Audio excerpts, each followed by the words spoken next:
안녕하세요. 새해 복 많이 받으시고 모두 합격하시길 바라겠습니다. 자, 오늘 토지거래과제 398쪽 나갈 차례죠. 작년 시험에서는 지금 2문제가 출제가 됐고요. 30회 때는 여기서 3문제가 출제됐습니다. 자, 그럼 토지거래과제 통상 출제비 중 하나로 보시면 돼요. 내용은 굉장히 많습니다. 토지거래 허가제는 일단 일정 구역을 지정하여 운영합니다. 그래서 이제 미리 계약을 체결하기 전에 허가를 미리 받으셔야 되고, 허가를 받지 않고 계약을 체결하면 계약 무효입니다. 자, 그럼 토지거래 허가구역의 지정에 대한 부분인데요. 허가구역이 동일시도 안의 일부 지역이었어요. 동일시도 안의 일부 지역이면 시도지사가 지정합니다. 근데 2개 이상의 시도에 걸치는 지역을 지정한다. 그럼 이때는 국토교통부 장관이 지정을 합니다. 가볍게 이해만 해주시면 돼요. 그래서 토지거래 허가구역의 지정권자는 국토부 장관 또는 시도의사요. 그러니까 동일 시도 안의 일부 지역이라면 원칙적으로 시도의사가. 근데 2 이상의 시도에 걸치게 되면 이때는 국토교통부 장관이 일단 지정을 하고요. 지정기간은 5년을 초과하지 않는 범위 내에서 지정을 합니다. 그래서 5년 이내의 범위를 기간을 정하여 토지거래 허가구역을 묶습니다.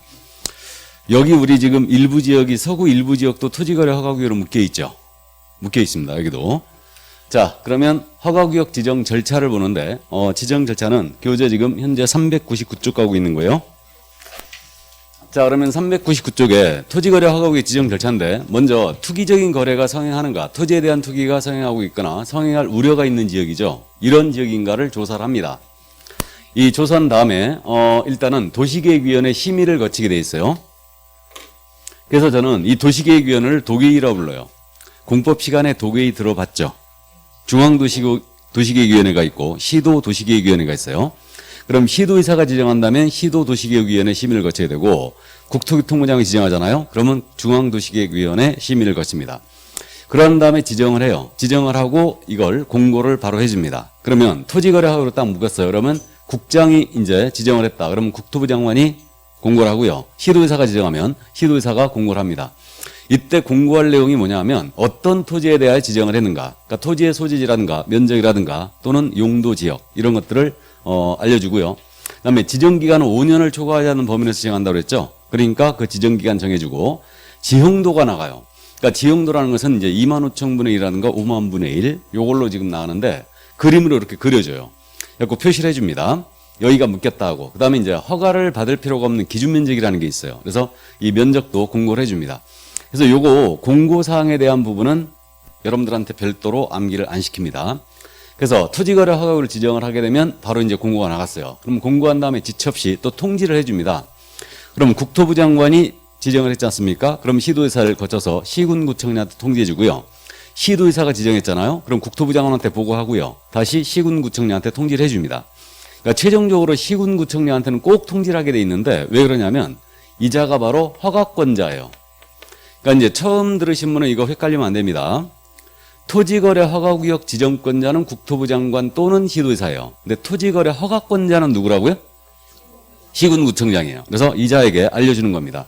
그러니까 최종적으로 이자에게 반드시 토지거래 허가구역을 지정했지 않습니까? 그러면 알려주게 돼 있고요. 그럼 시군구청장이 통지를 받았잖아요. 그럼 시군구청장은 또 지체 없이 등기소장한테도 이걸 통지해줘요. 그럼 등기소장한테 왜 또 통지하냐면요. 허가구역 내 토지에 대하여 소유권 이전 등기하지 않습니까? 그럼 토지거래 허가증이 첨부가 돼야 돼요. 첨부가 돼야 되기 때문에 이자가 알고 있어야 되죠. 그래서 등기소장한테 시군구청장이 통지를 해줍니다. 그리고 다시 시군구청장이 공고를 다시 해요. 다시 하는데 여기서는 날짜가 있어요. 그래서 그 시군구청장 공고할 때 7일 이상을 일단 공고하게 돼 있고요. 일반인이 볼 수 있도록 열람도 하게 해줍니다. 이것도 날짜가 있죠. 15일간은 열람하게 해줘야 됩니다. 이게 바로 토지거래 허가구역의 지정 절차였어요. 이거 생각보다 잘 냅니다. 꼭 이해를 해 두셔야 돼요. 그래서 이제 일단은 지정 공고가 나갔지 않습니까? 그럼 시군구청한테 통지하죠. 그럼 시군구청에 다시 공고합니다. 며칠 이상 한다고요? 7일 이상. 일반인이 볼 수 있도록 열람을 하게 해줘요. 15일간 열람하게 해줍니다. 이렇게 되고요. 그럼 이제 효력이 발생하는데 토지거래 허가구역 지정의 효력 발생은 지정공고 있지 않습니까? 지정공고 5일이에요. 그래서 지정공고한 날로부터 5일 후에 효력이 발생한다. 이것도 반드시 기억하시고요. 그 우리 과목에서 5일이 딱 2번 나와요. 2번 나오는데 이제 2번 다 나왔습니다. 자격 취소 기억나세요? 우리 자격을 취소하게 되면 5일 내 국토부 장관에게 보고하게 돼 있죠. 다른 시도의사에게 통지합니다. 자격 취소 시에는 왜 5일 내 국장 보고한다고요?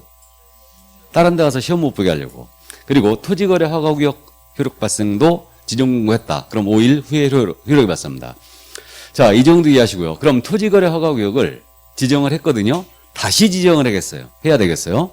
그럼 다시 지정할 때는 이때는 이 절차를 그대로 이제 준용을 하는데 다시 지정할 때는 특이한 점이 의견을 듣게 돼 있어요. 그러니까 재지정할 때는 시도의사 또는 시군구청장의 의견을 청취하게 돼 있습니다.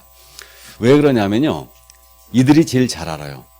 여기를 다시 허가구역으로 묶여야 되겠는가. 이걸 제일 잘 알기 때문에 이들의 의견을 청취해요. 이것도 기억을 해 두셔야 됩니다. 그럼 허가구역 최초로 지정할 때는 의견 청취해요, 안 해요? 안 합니다. 안 하고 재지정할 때만 의견을 듣게 돼 있어요. 그래서 이들의 의견을 이제 듣게 돼 있다. 자, 그럼 이제 토지거래 허가구역을 축소하거나 해제를 합니다. 축소 해제 절차도 이 절차를 그대로 준용하는데 축소 해제에서는 주의할 점이 뭐냐면 우리 처음에 지정할 때 도시계획위원회 심의를 모두 거쳤죠. 그러니까 도계의 심의를 모두 거치게 돼 있는데 축소 해제할 때도 도시계획위원회 심의를 거친다는 점. 이 점을 기억해 두시고 공고 나가고 이렇게 통지해 준다는 거. 이것도 다 기억을 해 두셔야 됩니다. 그래서 해제나 축소 절차도 지정 절차를 그대로 준용한다는 점. 이 정도 기억을 해 두시기 바랍니다. 자, 그래서 이 부분도 최근에 우리 쪽에서 지금 현재 잘 내고 있기 때문에 이해는 꼭 해 두셔야 됩니다. 자, 그럼 토지거래 허가구역의 지정에 대한 내용이었습니다. 자, 그럼 넘어갈까요? 그럼 우리는 실무 과목이기 때문에 어떤 계약을 했을 때 토지거래 허가를 받아야 되는가? 이 문제가 나오고 있습니다. 토지거래 허가 대상 계약이에요. 400페이지입니다. 그 토지거래 허가 대상 계약은요. 여기가 토지거래 허가구역으로 묶인 거예요. 묶이게 되면 이 허가구역 안에 있는 토지여야 돼요. 그래서 허가구역 안에 있는 토지로서 모든 토지가 들어가는 게 아니에요. 면적 기준이 있습니다. 그래서 일정 면적을 초과하는 이 토지에 대한 대가를 수반하는 계약이어야 돼요. 그래서 소유권 이전의 유상계약 및 예약과 지상권 설정 및 이전에 관한 유상계약 및 예약이 대상이에요. 일단. 그래서 원래 그 규제 대상이 되는 거 있지 않습니까? 지난 시간에 제가 잠깐 말씀드렸던 것 같은데 규제의 대상이 되는 권리는 원래 소유권만 대상이에요. 그러니까 소유권, 우리 그 외국인 취득신고제 기억나시죠? 외국인이 국내 부동산 등을 취득할 때 그 소유권 취득해야 됩니다. 그래야 신고나 허가 의무가 발생되는 거예요. 외국인한테. 그렇듯이 원래 규제 대상이 되는 권리는 소유권이 대상인데 특이하게 지상권이 들어가요. 그래서 허가구역 내 이 토지에 대한 소유권, 지상권, 대가를 처벌하는 계약이어야 됩니다. 유상계약 및 예약이 대상이에요. 그럼 왜 지상권이 들어갔느냐 하면 여러분들이 지상권 편 지금 민법에서 나갔나요? 좋습니다. 그럼 지상권 편에는 최단 존속기간이 있었죠? 최단 존속기간. 견고한 건물 소유 목적은 최단 기간이 몇 년? 30년. 일반 건물은 15년. 공작물은 5년이죠. 그렇게 돼 있는데 그러다 보니까요, 이 토지거래가를 못 받을 것 같으니까 자꾸 지상권 계약을 하는 거예요. 그럼 지상권 설정 계약을 하면요, 이거는 최단기간 보호 때문에 매매와 거의 비슷한 효과를 가져와요. 그렇기 때문에 지상권 설정 계약을 자꾸 하니까 토지거래가 대상에 지상권을 집어넣는 거예요. 그래서 유일하게 지금 거래 규제 중에 지상권이 들어가 있는 게 이게 유일합니다. 자, 그럼 이 정도 감 잡아두시고요. 그럼 소유권 이전에 유상계약 들었으니까 소유권 계약을 따져보면 매매, 교환, 증여가 있어요. 매매, 교환, 증여. 그 다음에 법률의 규정은 물권변동 사유가 있죠. 상속, 판결, 경매. 이 6가지는 습관적으로 따져봐야 돼요. 대상이 되는지 안 되는지. 물론 상속은 전체가 다 빠지는데 규제에 대해서. 그러면 허가구역 안에 있는 일정 면적을 초과하는 토지였어요. 이 토지에 대한 매매 계약이었습니다. 허가 받아야 돼요, 안 받아야 돼요? 받아야 되죠. 유상계약 맞죠? 다음에 교환계약입니다. 허가 받아야 되죠. 근데 증여계약이에요. 증여계약은 무상계약이죠. 그럼 증여계약은 대상이 아닙니다. 일단 그래서 증여는 빠져요. 다음에 상속, 판결, 경매를 따져봐야 되죠. 상속으로 허가구역 내 토지를 받았습니다. 그러면 이거 허가받을 일이 있겠어요, 없겠어요? 당연히 없죠. 그러니까 상속은 규제 대상에 들어가는 거 아무것도 없어요. 일단 빠집니다. 자, 그 다음에 경매로 취득하는 거예요. 허가구역 내 토지를 경매로 낙찰받는다. 그럼 경매는 입찰 방식으로 가죠. 이건 투기 가능성이 없다고 본 거예요. 그러니까 경매는 제외됐어요. 그래서 경매는 토지거래 허가 이거 면제를 합니다. 주의하셔야 돼요. 그래서 허가를 못 받을 것 같잖아요. 그럼 경매 물건 찾아보시면 돼요. 그럼 우리 이쪽 지역도 지금 허가 대상 지역으로 일부 지역이 묶여 있죠. 묶여 있는데 허가 구역으로 묶인 곳 투자해야 됩니까? 안 해야 됩니까? 네? 투자해야죠. 정부가 눈여겨보는 것은 무조건 투자하는 거예요. 정부가 눈여겨보는 건 투자해야죠. 그쪽에 오르고 있다는 거 아닙니까 지금. 그죠? 이게 자, 그래서 어쨌든 이 경매 허가 대상이 아닙니다. 그 다음에 판결이 있어요. 이제 상속 판결 경매 이렇게 따져보라고 그랬는데 판결로 허가 구역 내 토지를 취득합니다.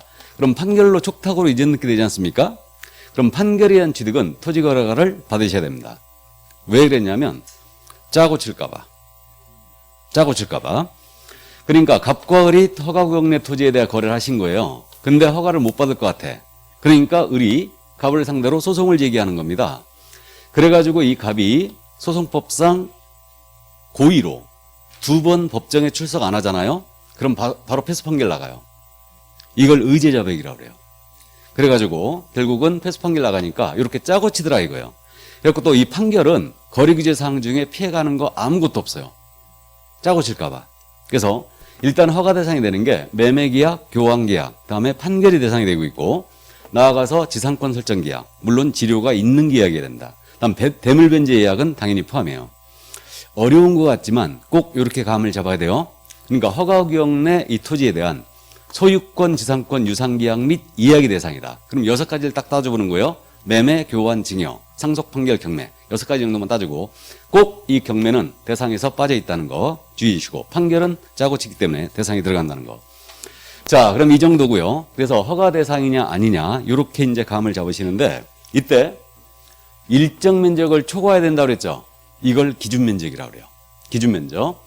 그래서 이제 이 부분은 다 설명을 했으니까 가볍게 이해만 해 두시고요. 기준 면적 꼭 기억을 해야 되죠.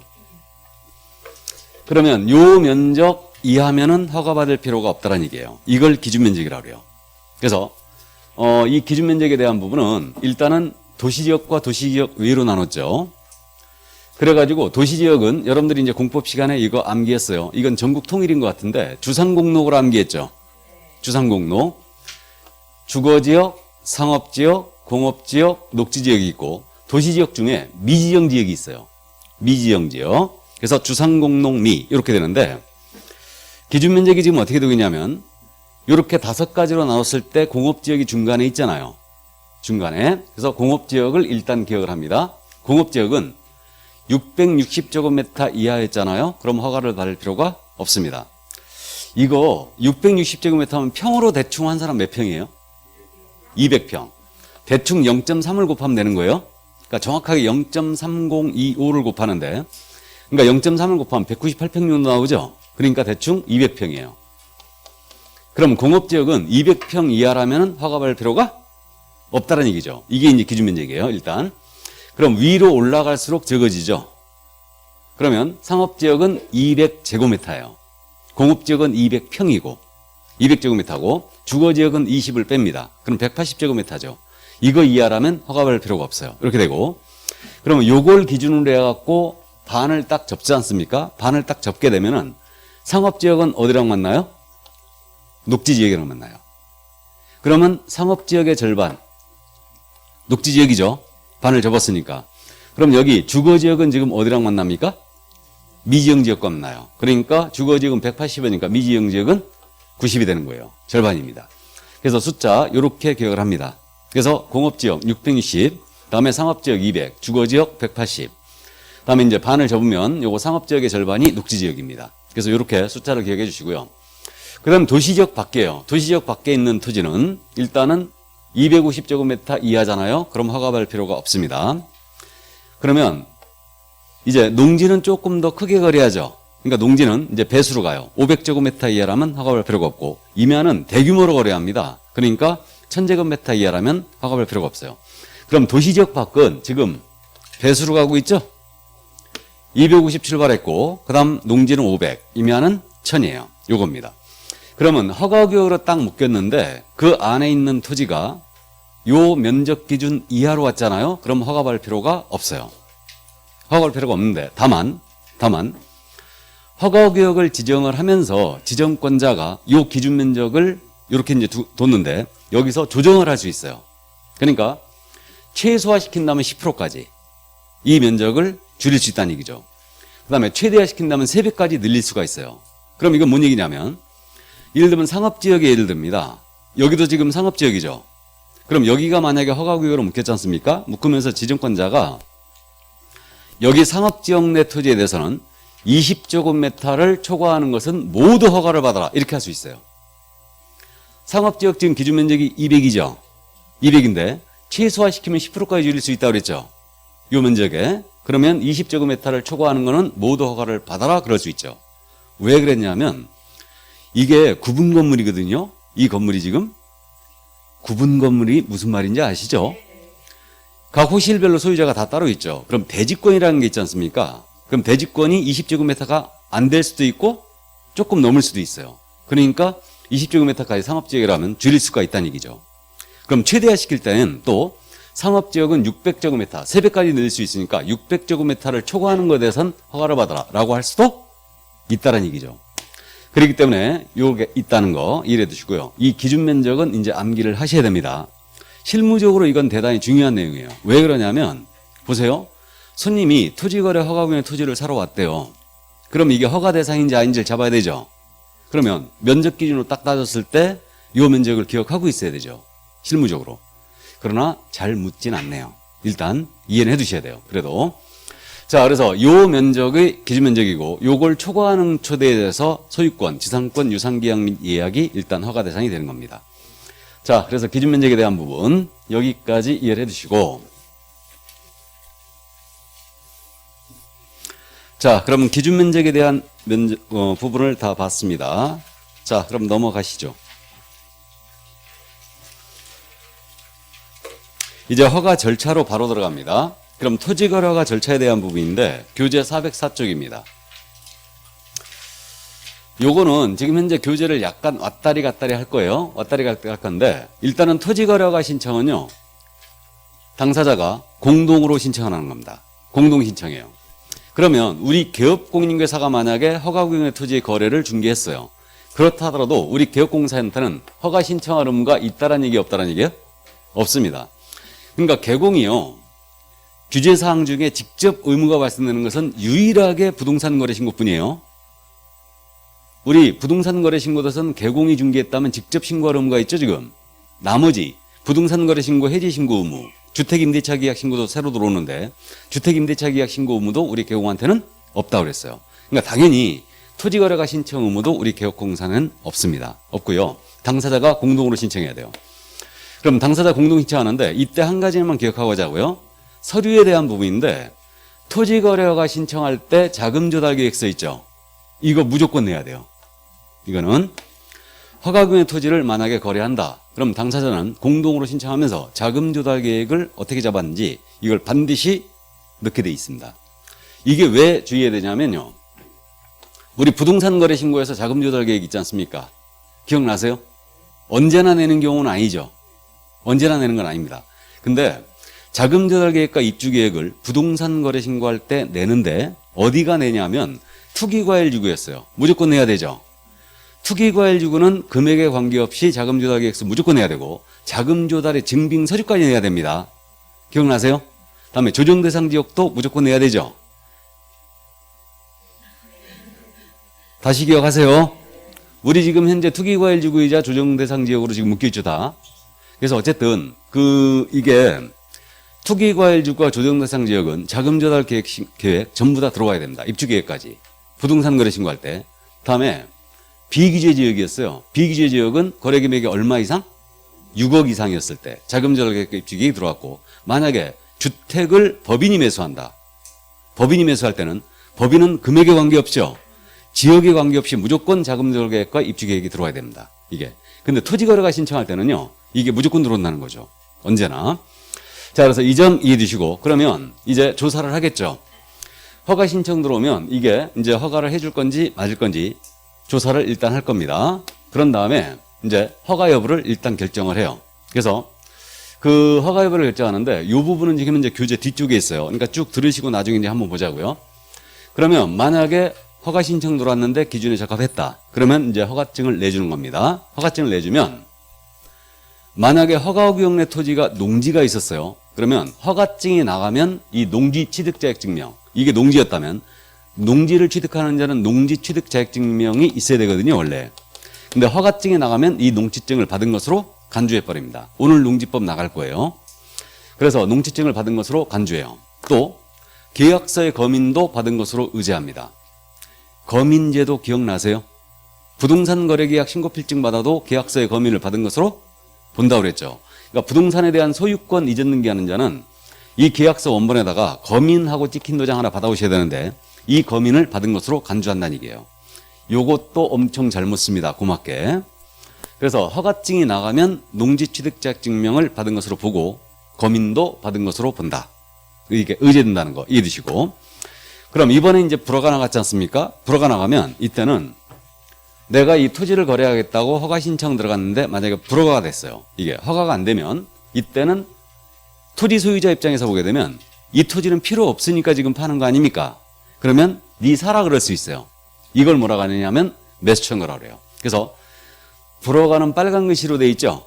그럼 불허가 나갔을 때는 시군구청장, 허가권자한테 매수를 청구할 수 있습니다. 그러면 이 시군구청장은 매수자를 지정하여 일단은 이걸 매수하게 할 수 있어요. 그래서 매수 청구는 당연히 1월 내 신청할 수 있습니다. 이게. 그럼 매수자가 될 수 있는 자는 이제 누가 있냐면요. 국가라든가 지방자치단체라든가 또는 공공기관이 있어요. 그래가지고 30회 때 이 부분에 대해서 물어봤거든요. 그래서 매수자가 될 수 있는 자를 모두 골라라. 이렇게 냈어요. 그래가지고 어쨌든 그래도 30회 때 이걸 출제한 바가 있지만 저는 여러분들한테 여전히 매수자 암기 안 합니다. 매수자가 될 수 있는 자가 정해져 있거든요. 그래갖고 뭐 한국전력공사, 토지주택공사, 뭐 수자원공사 뭐 이런 데들이 있는데 이걸 갖다 물어본 거예요. 매수자가 될 수 있는 자를 모두 골라라. 이건 틀려라고 작정하고 내는 겁니다. 이거는. 그래갖고 어쨌든 그렇게 매수자를 지정해서 매수하게 할 수 있는데 이때 이 토지는 지금 필요가 없으니까 네 사라 그러니까 버리는 토지 아닙니까? 그럼 우리가 지금 가격이 감정가라는 게 있고 실거래가라는 게 있고 공시지가라는 게 있다는 거 알죠 지금? 셋 중에 가격이 어떤 게 제일 지금 셉니까? 당연히 실거래가 제일 세겠죠. 그 다음에 감정가겠죠. 공시지가가 사실 현실화를 많이 시켰지만 여전히 제일 낮습니다. 그렇기 때문에 버리는 토니까 제일 싼 가격 기준이 되는 거예요. 공시지가 기준으로 매수를 하게 할 수 있습니다. 이때 다만 허가 신청서에 적힌 가격이 이거보다 적었어요. 그럼 그 가격으로 매수할 수 있어요. 그래서 불허가가 나가게 되면 이렇게 매수를 청구할 수 있다는 거. 몇 달 내 할 수 있다고요? 한 달이에요. 그 다음에 이제 선매 있지 않습니까? 만약에 허가 신청 들어온 토지가 공공사업용으로 쓸 토지였어요. 그러니까 공익사업용으로 쓸 토지였다. 공익사업용으로 쓸 토지면 이게 선매를 할 수 있거든요. 그러니까 공공기관에서 먼저 사버린다는 얘기인데 이거. 선매가 진행 중인 사실이 있었어요. 그럼 이 사실을 통지를 해주게 돼 있습니다. 이거를. 자, 그럼 여기서 선매는 이제 잠시 후에 또 할 거고요. 허가 신청 들어갔어요. 그럼 이에 대해서 지체없이 조사를 들어가고 기준에 적합했다. 허가증 내주고 적합하지 않았다. 불허가 나갑니다. 선매가 이미 진행 중이었으면 선매 진행사를 통지해 주는데 며칠 내준다고요? 15일. 15일 내주게 돼 있어요. 그래서 이게 원래 민원 처리에 관한 법률에 따른 기한 내 처리하게 돼 있는데 민원 처리에 관한 법률을 어디를 찾아봐도 이 15일이라는 숫자가 없어요. 그래가지고 이게 조금 애매했었는데 허가 신청서에 원래 15일 있었거든요. 근데 이걸 대통령령에 명시했어요. 그래가지고 15일 내 허가 불허가의 처분을 해주게 돼 있습니다. 그럼 15일 내 허가 불허가의 처분을 안 했다. 선매 진행 중인 사실인데 이걸 통지 안 했다. 그럼 다음날 허가받은 것으로 간주를 해버립니다. 요것도 기억을 해 두셔야 돼요. 15일 내 허가 불허가 처분 안 했다. 그럼 다음날 허가받은 것으로 간주를 해버립니다. 그래서 요 규정이 있다는 거 또 이해를 해 두시고요. 자, 그러면 여기까지고요. 이제 이의 신청에 대한 내용을 보겠습니다. 허가증이 나갔든 불허가 나갔든 한 달 내에 당사자는 이의를 신청할 수 있어요. 물론 시군구청장한테 허가권자에게 이의를 신청할 수 있습니다. 그럼 이의 신청도 몇 달이라고요? 한 달. 매수 청구도 한 달. 그래서 이렇게 한 달 내 이의 신청할 수가 있죠. 그러니까 이 정도 이제 감만 잡아두시고요. 그럼 허가를 받지 않고 계약을 했지 않습니까? 이 계약은 무효예요. 이건 민법 시간에 들어봤죠? 허가를 받을 것을 조건으로 계약했어요. 이걸 뭐라 해요? 유동적 무효다. 그럼 허가를 받게 되면 이제 확정적으로 유효가 되는 거죠. 근데 허가를 못 받으면 이제 확정적으로 무효가 되는 겁니다. 그래서 허가를 받을 것을 조건으로 계약했다. 그럼 이건 유동적 무효 상태에 있다고 그래요. 우리 대법원이 확립한 이론이죠. 일단. 그러나 허가를 받지 않고 계약을 했다. 그럼 일단 계약은 무효고 형사처벌도 기억하셔야 됩니다. 우리 공인인증서 법령 쪽에서 허가 위반은 일단 2년 이하의 징역으로 기억합니다. 2년 이하의 징역이고요.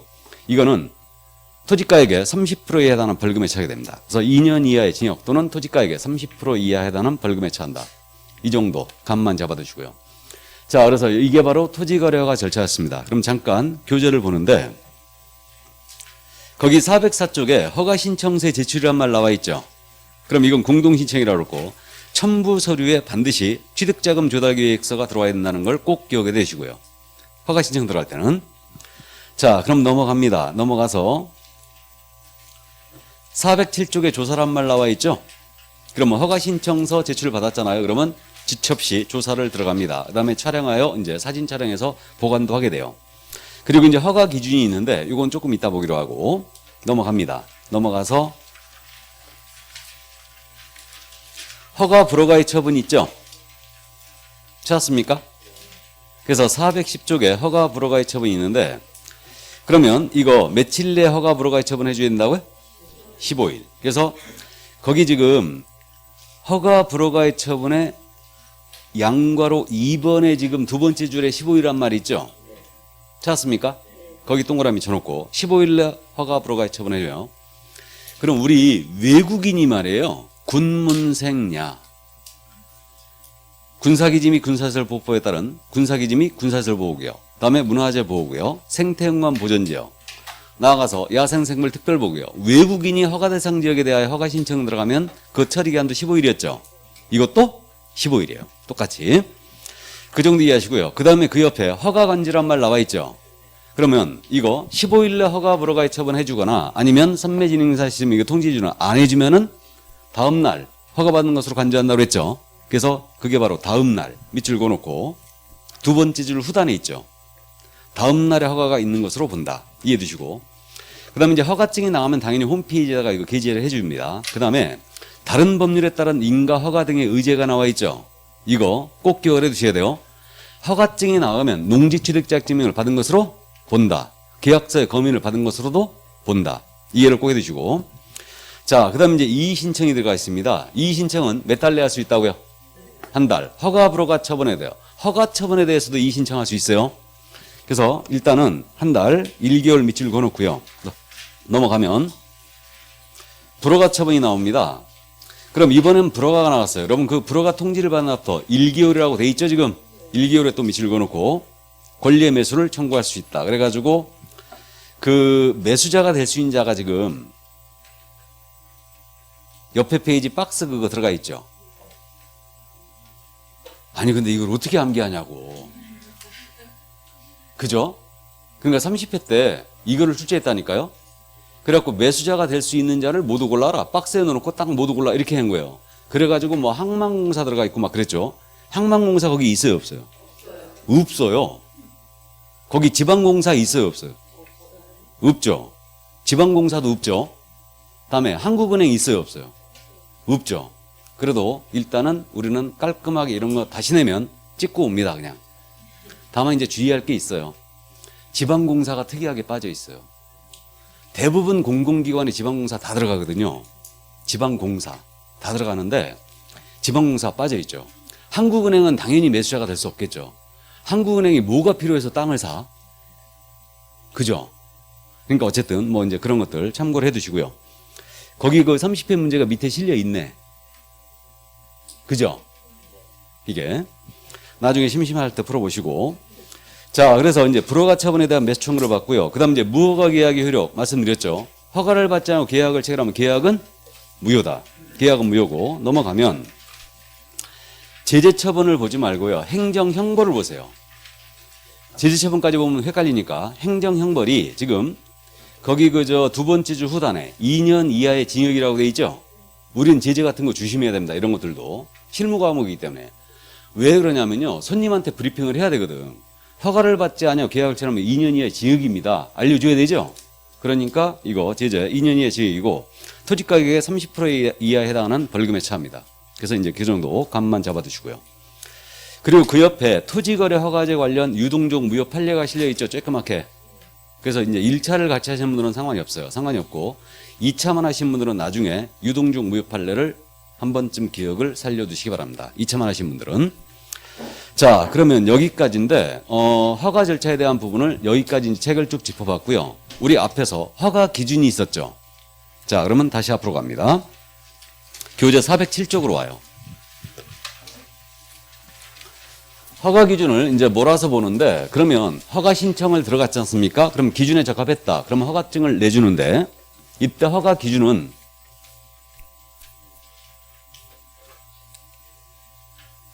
크게 나누게 되면요. 이 세 가지 요건을 충족해야 돼요. 그래야 허가증을 내줍니다. 실수요성이 있어야 돼요.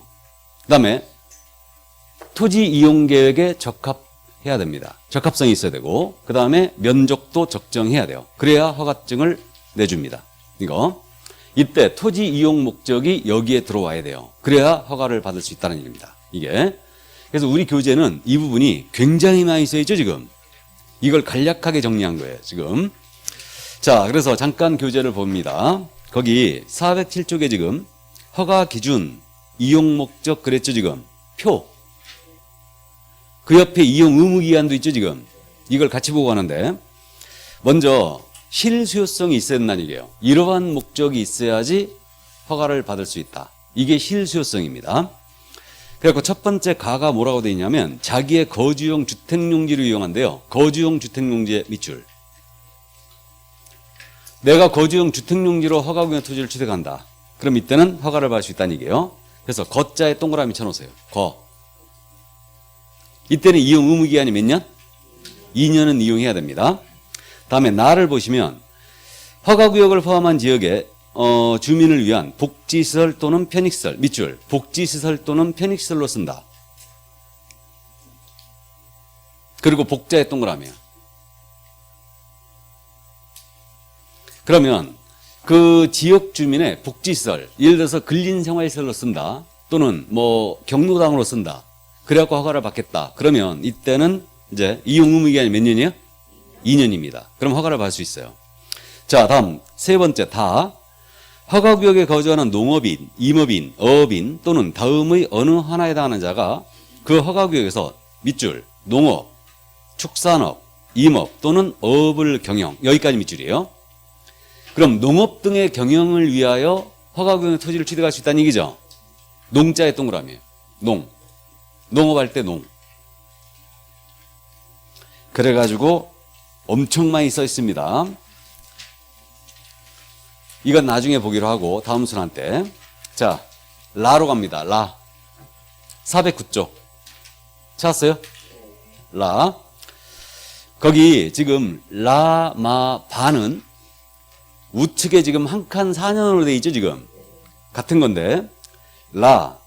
쭉 세 번째 줄 마지막에 보면 사업을 시행하기 위해 필요한 게 일어났죠 지금. 사업을 시행의 밑줄. 그리고 사자의 동그라미. 그럼 마도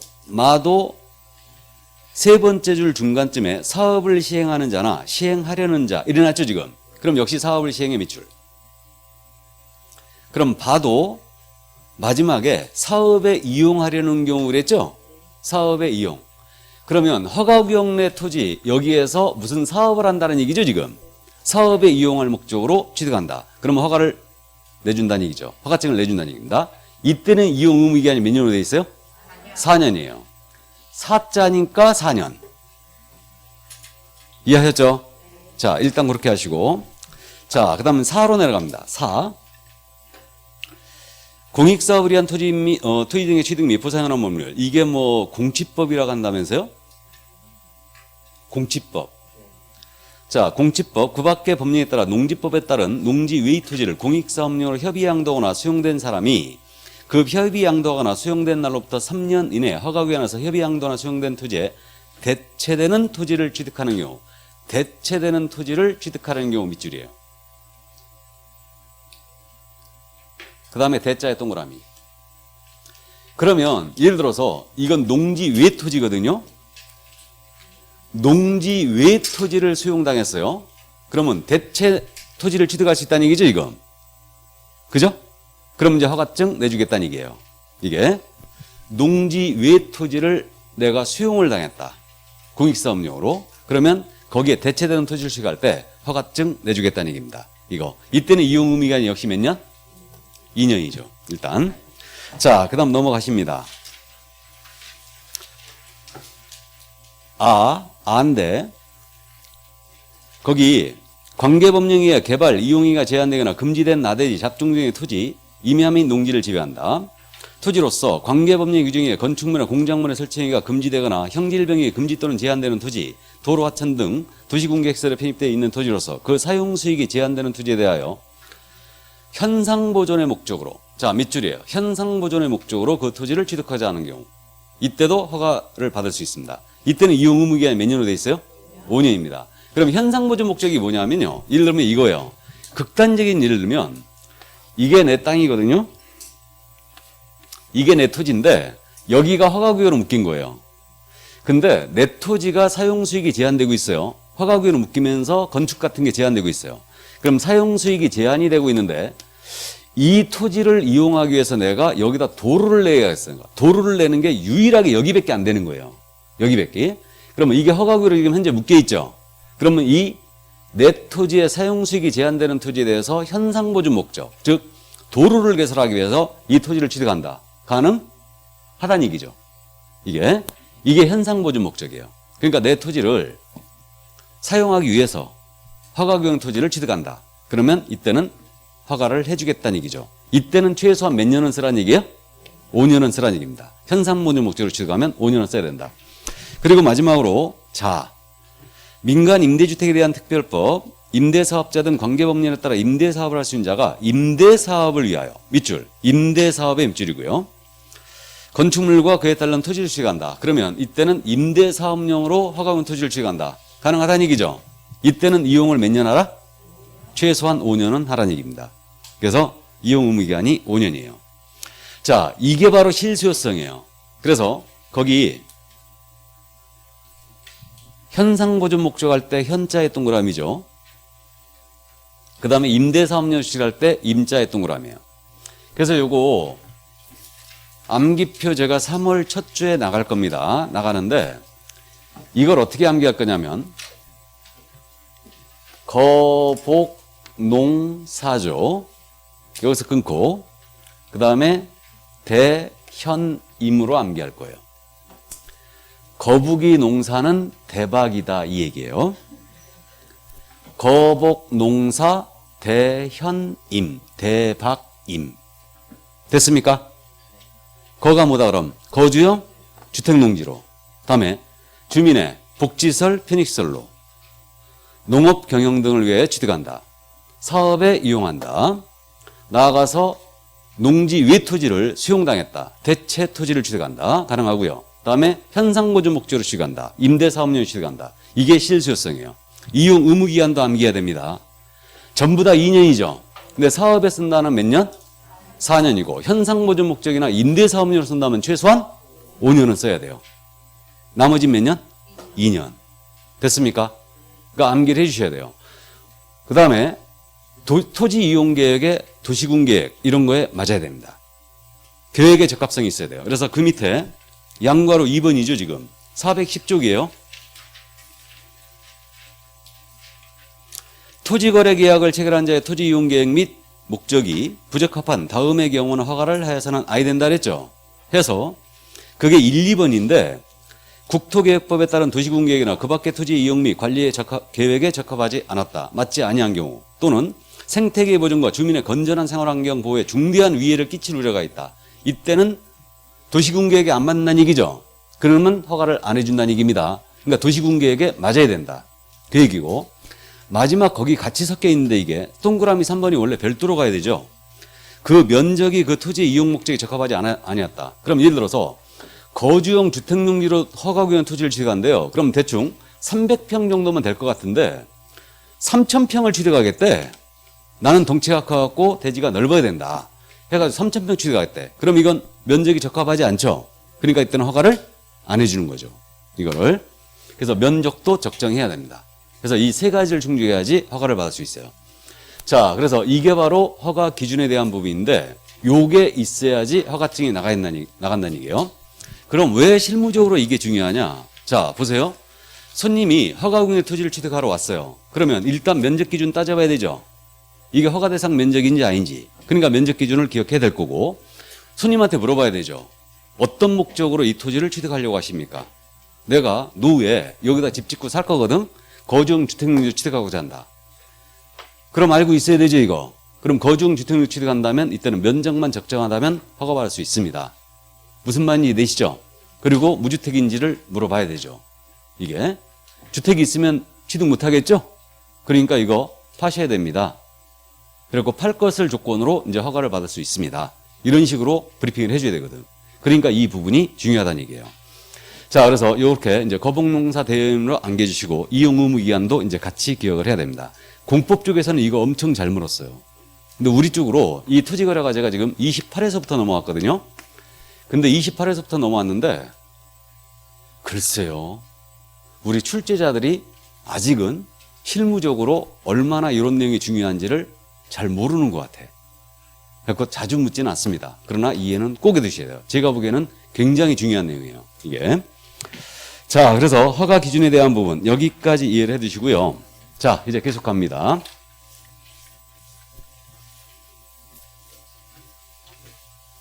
어렵죠? 자, 그러면 이제 토지 이용 의무를 다 봤어요. 그래서 2년, 4년, 5년. 그래서 그 415쪽으로 넘어왔는데 그럼 허가받은 목적대로 토지를 이용해야 됩니다. 그래서 5년의 범위 내에서 이용할 의무가 있죠. 그러면 우리 시군구청장 매년 1회 이상은 실태조사하고 있어요. 그래서 실태조사를 해줘야 됩니다. 허가받은 목적대로 토지를 이용하고 있는가. 실태조사를 매년 1회 이상은 하게 돼 있고 그럼 허가받은 목적대로 만약에 토지를 이용하지 않잖아요. 그러면 3개월 내 기간을 정하여 이행명령이 떨어집니다. 그래서 이행명령 기억해 두셔야 됩니다. 몇 개월 내 기간을 정한다고요? 3개월. 417쪽에 있죠. 그래서 3개월 내 기간을 정하여 이행하도록 명할 수 있습니다. 거기 이행명령 그래갖고 네 번째 줄 후단에 있죠. 이행명령은 몇 개월 내 기간을 정해준다? 3개월. 3개월 내 기간을 정하여 이행명령 떨어집니다. 그리고 이제 그럼에도 불구하고 이행하지 않지 않습니까? 그럼 이행강제금 부과를 하거든요. 이거를 난 이게 이렇게 중요한 줄 몰랐어요. 28회 때 넘어갔다고 그랬잖아요. 28회서부터 계속 냈어요, 이거. 그렇기 때문에 이거 꼭 이해를 해 두시기 바랍니다. 그럼 이행강제금을 부과하는데 3개월 내 기간을 정하여 이행명령 나가고 이행명령에 불응했을 때는 이행강제금이 나갑니다. 이거는 토지가의 10% 범위 내에서 나가요. 최고는 몇 프로? 10%. 최고 10% 범위 내에서 나갑니다. 나가는데 요거 이행강제금 부과 기준이거든요. 제가 앞에서 공인인사 법령 파트를 하면서 업무정지, 자격정지, 기준기간이라는 게 있다고 그랬죠. 둘 다 6개월 범위 내에서 때리니까 재량권 남용 방지로 해서 이 경우는 6개월, 이 경우는 3개월 이런 거 있다고 그랬죠. 그래서 위반행위 동기 결과 등을 이제 참작해서 2분의 1 범위에서 가감할 수 있다. 그다음에 과태료도 500만 원 이하, 100만 원 이하가 있었잖아요. 거기서도 기준금액이 있었죠. 근데 요거 업무정지, 자격정지, 기준기한은 이거는 우리가 이해하자고 그랬어요. 6개월인 3개월인지 구분할 거라고 그랬고 과태료 기준금액은 포기하자고 그랬죠. 포기하자고 그랬는데 그건 복잡했기 때문에 찍자고 그랬어요. 혹시 내면. 근데 이행강제금 부과 기준이 있지 않습니까? 이거 허가받은 목적대로 토지를 이용하지 않냐고 방치를 해버렸어요. 그럼 기준금액이 몇 프로? 10%. 그 다음에 지가 직접 쓰지 않고 임대를 해버린 겁니다. 이때는 몇 프로? 7%. 허가받은 목적대로 사용하지 않고 무단 용도를 변경하여 사용합니다. 그럼 이때는 몇 프로? 5%죠. 5%입니다. 그 밖에 기타는 이제 7%예요. 이렇게 되는데 이것도 공법 쪽에서 보니까 물어봤었거든요. 우리 이걸 갖다가 이제 30회 때 한번 물어본 적이 있는데 이것도 그냥 가볍게 이걸 정확하게 물어본 게 아니고 그때 20% 냈어요. 20% 무조건 틀렸죠. 최고가 몇 프로? 10%예요. 그러면 일단은 요거 한번 기억해 볼 거예요. 방치죠. 방치는 몇 프로? 10%. 방이 10개. 방이 10개. 이 중에 임대를 몇 개 했냐면 7개 한 거예요. 방이 10개인데 임대 7개. 이 중에 용도 변경 사용하고 있는 게 5개. 그 밖에 기타 방들은 색칠했대요. 색칠. 몇 프로? 기타는 7%. 방이 몇 개요? 10개. 이 중에 임대한 게 몇 개? 7개. 용도 변경 사용하고 있는 것은 5개. 기타 방들은 색칠. 색칠. 기타. 색칠했다고요. 색칠. 7%. 됐습니까? 이렇게 기억을 해보세요. 제가 이거 심심해갖고 한번 이걸 만들어 봤었거든. 근데 이거를 28회 때부터 계속 물어봐요. 나 이게 왜 이렇게 중요한지 모르겠어요. 솔직히. 이게. 그래서 어쨌든 이해는 꼭 해두시기 바랍니다. 그래서 이 부분을 아주 집중적으로 물어보고 있어요. 그렇기 때문에 지금 이행강제금에 대한 부분이 설명이 엄청 길죠. 교재 417쪽부터 418쪽까지 지금 설명되어 있잖아요. 그죠? 그렇게 돼 있는데 어쨌든 골자는 이거예요. 골자는 이거기 때문에 이 정도만 이제 감만 갖고 계시면 됩니다. 그래서 이행강제금 최고 10% 범위에서 나간다. 자, 그러면 넘어갑니다. 이행강제금에 대한 부분 이 정도까지 해두시고 이제 선매가 등장하고 있죠. 그 선매란 말 참 어려운데 선매라는 것을 지금 한자로 쓰게 되면요. 먼저 선자에다가 이거 살매자예요. 한자로 쓰면. 그러니까 허가 신청 들어온 토지가 공익사업용으로 쓸 토지였어요. 또는 허가받은 목적대로 이용하고 있지 아니한 토지였습니다. 이거에 대하여 거래를 하겠다고 허가 신청 들어왔어요. 그러면 이러한 토지라면은 공공기관에서 먼저 삽버릴 수 있어요. 이게. 그래서 이게 바로 이제 선매입니다. 그래서 이제 먼저 선자에다가 살매자이기 때문에 이게 먼저 산다란 뜻입니다. 그래서 이 선매에 대해서는 공법 쪽에서도 23회 외에는 물어본 적이 없어요. 그러니까 가볍게 이해만 해두시는데 요 그림만 딱 기억해 두시면 돼요. 일단 그럼 허가 신청 들어갔잖아요. 그럼 이미 선매 협의가 진행 중이었어요. 토지특공사에서 사겠다고 이미 선매가 협의가 진행 중이었습니다. 그럼 그 사실 통지하라고 했죠. 며칠 내? 15일 내. 그럼 이런 사실이 없었다. 그러면 선매자를 지정해 줘야 돼요. 지정해 주는데 시군구청장이 지정합니다. 그래서 이제 공공기관 하여금 이제 선매할 수 있도록 선매자 지정 통지해 주는데 이게 몇 달? 1월이죠. 그러면 선매자로 지정이 됐어요. 예를 들어서 토지공사가 선매자로 지정이 됐다. 그러면 선매협의 들어가야 되겠죠. 며칠 내? 15일 내. 그다음에 선매협의를 완료해 주는데 완료는 몇 달? 한 달 내에 해주게 돼 있어요. 그러니까 숫자 15일 한 달, 15일 한 달이죠 지금. 그러면 허가 신청 들어온 토지가 이미 선매가 진행 중이었으면 15일에 통지해주고 그런 사실 없다면 한 달 내 지정해 주는 거예요. 그러니까 선매자 그 공공기관을 지정을 해줍니다. 그러면 지정이 되면 이제는 15일 내에 선매협의 들어가야 돼요. 그리고 이제 한 달 내 선매협의를 완료해 주는데 반드시 선매를 해야 되는 것도 아니죠. 불허가 처분 나갔을 때 매수 청구 반드시 매수해야 되는 것도 아니다. 가격이 맞아야 되겠죠. 그럼 이때 선매 협의를 완료를 하는데 이때 가격이 맞아야지만 선매를 할 겁니다. 그럼 그때 그 기준 가격은 감정가 기준이에요. 이거는 실거래가가 있고 감정가가 있고 공시지가 있다고 그랬죠. 그러면 불허가 처분 나갔을 때 매수 청구 기준 가격은 공시지가였죠. 버리는 토지니까 제일 쌌더라 이거예요. 근데 이건 지들이 필요에 의해서 사는 거 아니에요 지금. 그러니까 원래 실거래가로 사는 게 좋을 텐데 공공기관이 토지 매입할 때 실거래가로 매입하는 경우가 있나요? 감정가죠 지금. 감정가로 갑니다. 그러니까 감정가로 가요. 이건 감정가 기준이죠. 다만 허가 신청서에 적힌 가격이 이 감정가보다 적었다. 그럼 그 가격으로 선매할 수 있어요. 일단. 그래서 요거는 그렇게 얘기할 거예요. 선빵은 감정을 상하게 한다. 선매 기준가는 뭐라고요? 감정가. 감정가 기준인데 선빵은 감정을 상하게 한다라고 기억할 거예요. 일단. 자주 묻는 부분은 아니지만 이해는 일단 해두세요. 그래서 이건 감정가 기준이다. 이거는 그 정도 이해하시고 그 다음에 이제 선매 협의가 그러면 가격이 안 맞아서 선매가 불성립했습니다. 불성립하면 지체 없이 허가 불허가 처분을 해주게 돼 있어요. 선매가 불성립하면 불허가 처분해야 되는 거 아니에요. 허가증을 내주든 불허가 처분하든 허가 불허가의 처분을 지첩시해 주게 되어 있습니다. 그래서 선매대선 이 정도 그림만 기억을 해두세요. 자, 그러면 거기까지.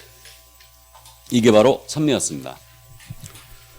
낯설지만 일단은 선매가 있다는 거 이해만 해두시고요. 그러니까 이 그림 15일 한 달, 15일 한 달 요걸 기억을 해두시고요. 자, 그러면 이제 포상금제로 넘어갑니다. 원래 제가 이 포상금제에 대해서는 이 부동산 거래 신고법 포상금제는 1월 달에 원래 1, 2월 과정에서는 제가 잘 안 하는데 이 부분이 개정된 부분이 있기 때문에 이제 짚고 갑니다. 포상금제에 대해서. 지금 포상금 지급 신고 고발 대상이라고 지금 등장을 하고 있는데 우리가 공인인사법 쪽에서 포상금제가 있었죠. 우리 공인인사법 쪽에서 포상금제가 있고 부동산 거래 신고법상 포상금제가 있어요. 둘이 틀립니다. 둘이 틀리는데 이게 사실 중요하거든요. 이 부분이. 그렇기 때문에 이 부분을 제가 원래 1, 2월 과정에서 무시하고 넘어가는데 감만 잡고 가자고요. 이 부분 개정된 사항이 있기 때문에.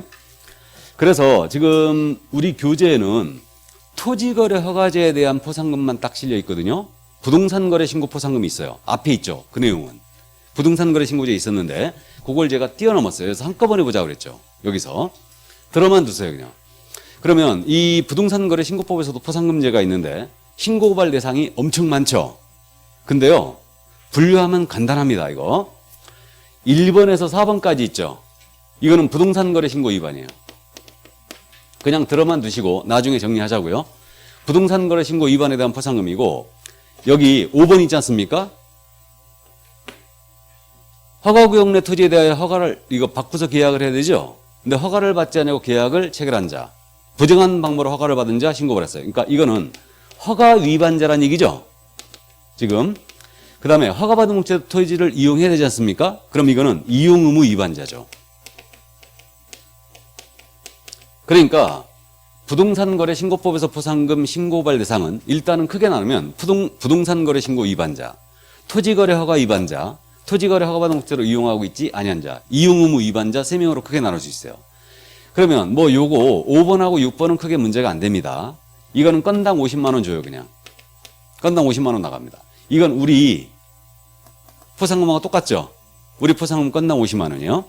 근데 부동산 거래 신고 위반에 대한 이 신고 고발 대상, 요걸 주의해야 되는데 부동산 거래 신고 위반에 대해서는 뭐가 있냐면 거짓으로 신고한 자, 그러니까 실제 거래가 7억에 거래했는데 6억에 거래했다고 신고하는 거예요.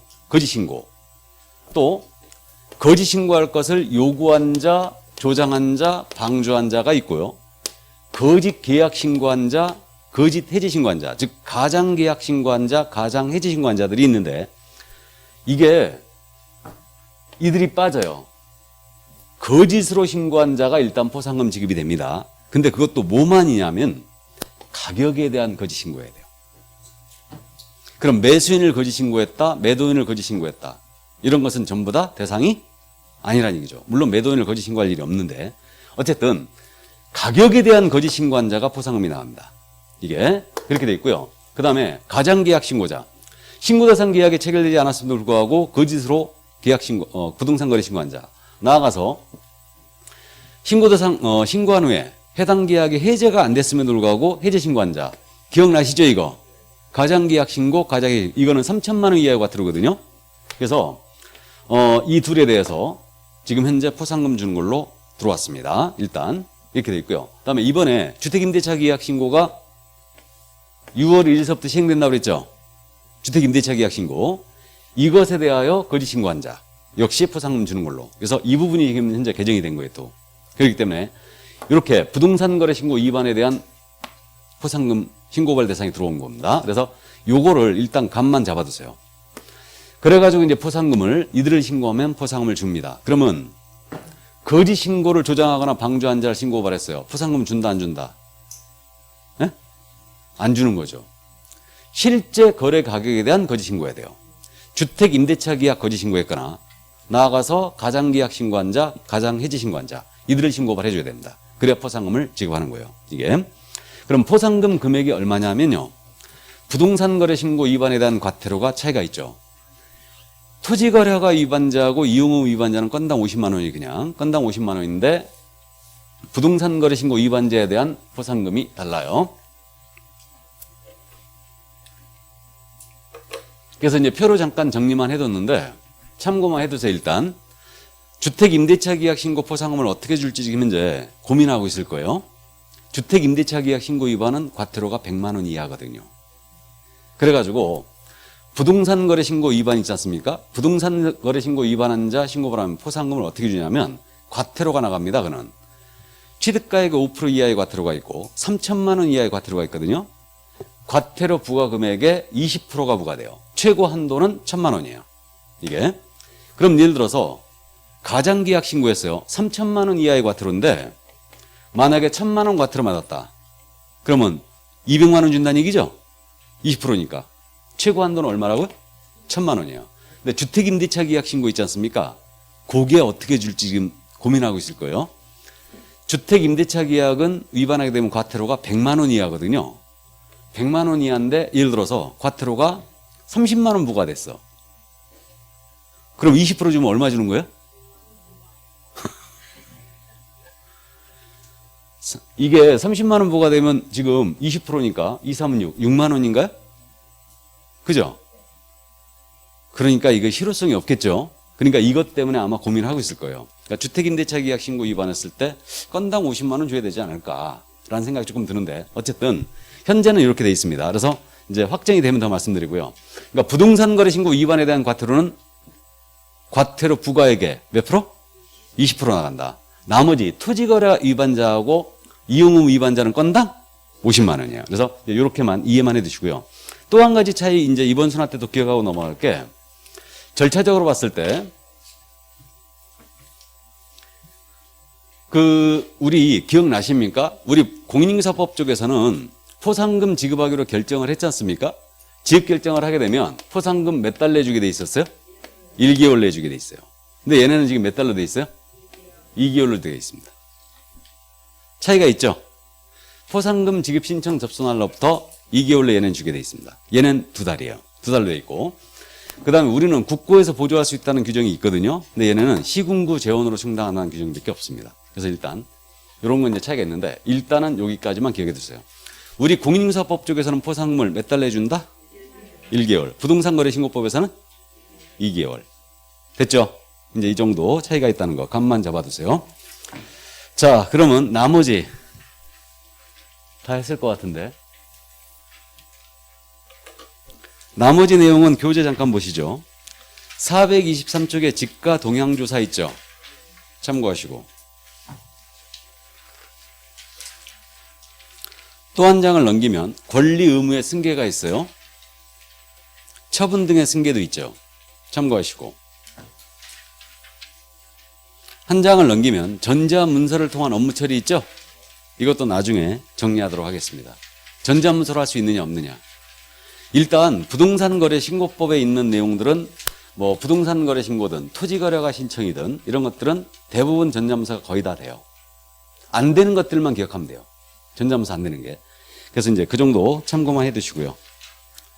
그 다음 6장 부동산 정보관리 나오죠? 이것도 참고하시기 바랍니다. 이것도. 그럼 다 했죠? 다 했습니다. 그래서 지금 우리 과목의 가장 어려운 부분 부동산거래신고법 이 부분을 지금 현재 다 하고 온 거예요. 그래서 부동산거래신고제, 위균의 취득신고허가제, 토지거래가제 어렵거든요. 이 부분이. 그래서 그 줄기를 잡아서 지금 넘어가게 났는데 아무래도 좀 어렵습니다. 그럼 여기까지 하고 잠시 쉬었다가 실무 나갈까요? 예, 잠시 쉬겠습니다.